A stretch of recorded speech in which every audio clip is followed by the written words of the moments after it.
The potential for toxic dyes in the clothes, stunning high levels of formaldehyde in the flooring, chunks of unknown matter in the dog food. Just some of the things American consumers seemingly cannot live without thanks to our good friends in China.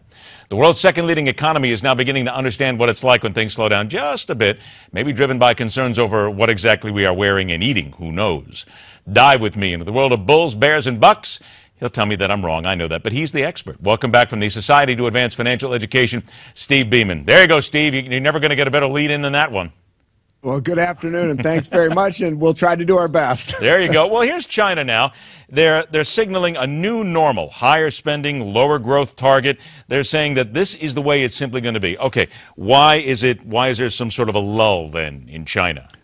Well, China has been hit by two things. First, the global slowdown that you and I have talked about. China's economy is built on exports. They're trying to migrate that to a consumer economy, but as that transition takes place, it slows their growth rates down, now expected to be about 7%, which is the lowest in about 20 years.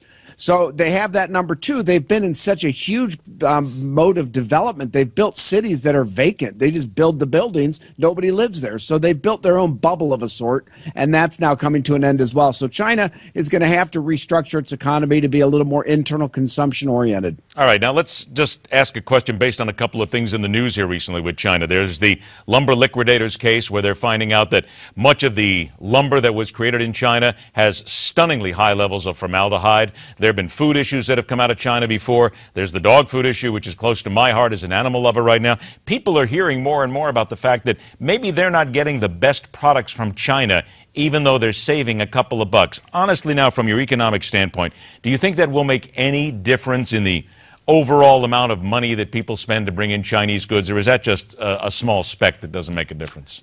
It's a small speck that doesn't make a difference. In general, Chinese goods that are brought in for the business-to-business consumer are fine in quality. But it does point out the fact that China has a very different level of standard than the United States. And I think our more developed economies in the West will, over time, migrate some of that higher quality standard to the Far East. And I think that will be a good thing. But right now, I think folks need to be aware when they're buying overseas products from China or anywhere else what exactly they're getting. I will just say from a personal standpoint, again, just my commentary, I have dogs and I wouldn't feed them anything that is made in China. End of story, period. Because I would like Nor would I be eating any of that. I would like them to live a long life. I'll just say that and let everybody go from there. All right, other news here. AbbVie Inc. is buying Pharmacyclics for about $21 billion. Forgetting all the names here, but there's a huge cancer drug involved in all this, yes?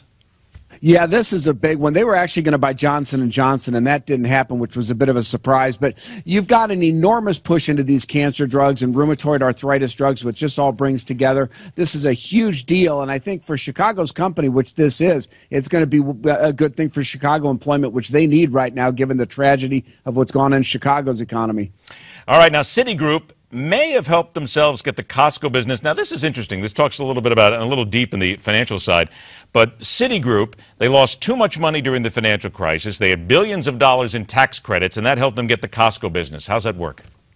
Well, this is a little bit irritating, to be honest with you. You and I and all the taxpayers got stuck with these bailouts of these big financial firms. As part of that, Citigroup got some preferential tax treatment, which they gave them what is about a $50 billion tax loss carry forward.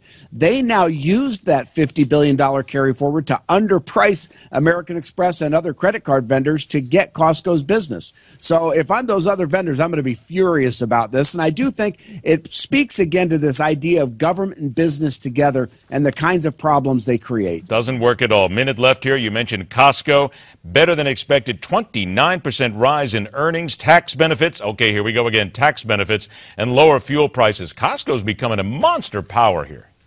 Well, get a load of this one. I think for your folks who want to shop at Costco, they need to get in quick because this will catch up. What's been happening is Costco has been lowering or getting lower prices on fuel it's buying faster than it's been lowering prices at the pump. So they've taken that spread and added it to their bottom line. That's a short-term thing. It will obviously hit equilibrium in the near future.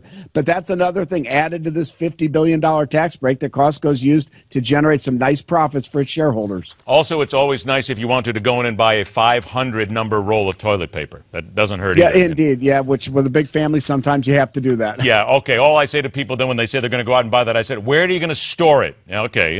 Then they go, well, you buy a bigger house, Ed. This is how this economy grows, right? You buy more toilet paper, you buy a bigger house, you go further in debt, and eventually the Fed bails us all out because we're too big to fail. There you go. Toilet paper, house, bailout. I like that. An A to Z line. Very nicely done. Steve, thanks a lot for joining us. We'll talk to you again soon, partner. Thanks, Ed. Coming up next, the court fight over Obamacare. One Republican who says there's no fear as to what happens if the rulings go against the mandate. We have the answers next.